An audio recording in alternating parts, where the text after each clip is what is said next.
আমরা এবং আমাদের এলাকার কোনো ব্যক্তিকে খোলা স্থানে শৌচকর্ম করতে দেব না। প্রত্যেক বাড়িতে যাতে শৌচাগার থাকে এবং লোকে যা ব্যবহার করে তা সুনিশ্চিত করব। মন্ত্রী থেকে জেলা প্রশাসনিক কর্মকর্তা, বিধায়ক থেকে জেলা পরিষদ কর্মকর্তা, গ্রাম পঞ্চায়েত প্রধান থেকে পঞ্চায়েত সমিতির সভাপতি, কর্মাধ্যক্ষ থেকে জনপ্রতিনিধিদের উপস্থিতিতে নেওয়া হলো মিশন নির্মল বাংলার শপথ। স্বচ্ছ ভারত মিশনের কাজকর্ম নিয়ে বৈঠক হলো বহরমপুরে। বৈঠকে এলেন রাজ্যের পঞ্চায়েত দপ্তরের রাষ্ট্রমন্ত্রী বেচারাম মান্না। এলাকায় একটু ঘুরতে হবে। আপনি যদি রাস্তার উপর নিজে হাতে কোনো প্লাস্টিক নিয়ে যদি ডাব্বায় আপনি ফেলেন, তাহলে জেনে রাখবেন মানুষ আপনাকে দেখে সচেতন হবে। হয়েছে তো এই আগে 18 বছরের মেয়ের বিয়ে অহরহ হতো, এখন দেখুন সচেতন হয়ে একদম জিরোর দিকে চলে যাচ্ছে। এটা তো হচ্ছে।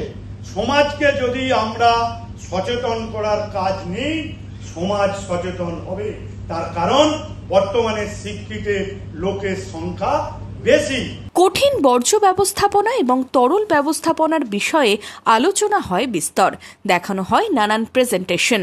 গ্রামীণ স্বাস্থ্য বিধানে প্রকল্পের কাজ কেমন চলছে, জনসচেতনতা গড়ে তুলতে আদর্শ গ্রাম পঞ্চায়েত গড়ার লক্ষ্যে কিভাবে কাজ করছে পঞ্চায়েতগুলো, সবটাই ছালিয়ে নেওয়া হলো বুধবার। বিশেষ অনুষ্ঠান হলো মুর্শিদাবাদ জেলা প্রশাসনের উদ্যোগে। বহরমপুর রবীন্দ্র সদনে পুরস্কৃত করা হলো স্যানিটেশন চ্যাম্পিয়নদেরও। এদিন 12 জন স্যানিটেশন চ্যাম্পিয়নদের পুরস্কৃত করা হয়।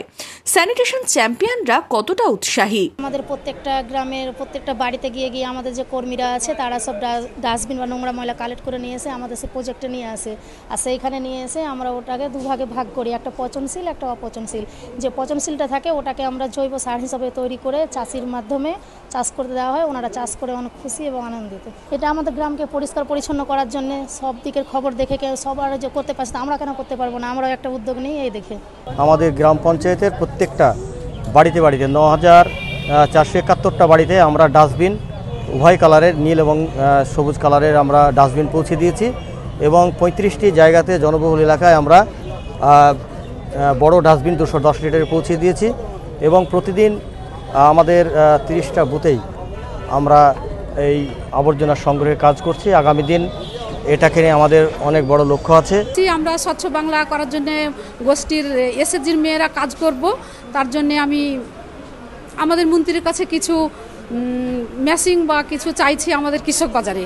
আমাদের গ্রাম যাতে শৌচালয় মুক্ত হয়, মানে বাড়ি বাড়িতে যেন শৌচাগার হলে অনেকটাই পরিষ্কার পরিচ্ছন্ন হবে গ্রামের এলাকা, সেই কারণে আরও অসুখ বিসুখ কম হবে অনেক।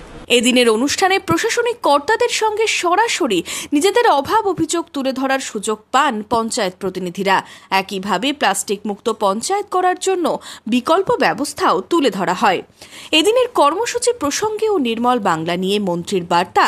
রাজ্যের পঞ্চায়েত দপ্তরের এই মিশন নির্মল বাংলা প্রকল্পে আমরা এই আর্থিক বছরে আমরা প্রায় 2,700 কোটি টাকা আমরা খরচা করতে পারি। আমি এও বলেছি, যদি কোথাও দেখা যায় কমিউনিটি ল্যাট্রিন করতে গিয়ে যদি ভালো ইউরিন বসাতে হয়, ভালো কোমোড বসাতে হয়, আপনারা বসাবেন যাতে মানুষ ব্যবহার করে। বহরমপুর থেকে শুভরাজ সরকারের রিপোর্ট, ইমাজিন কমিউনিটি মিডিয়া।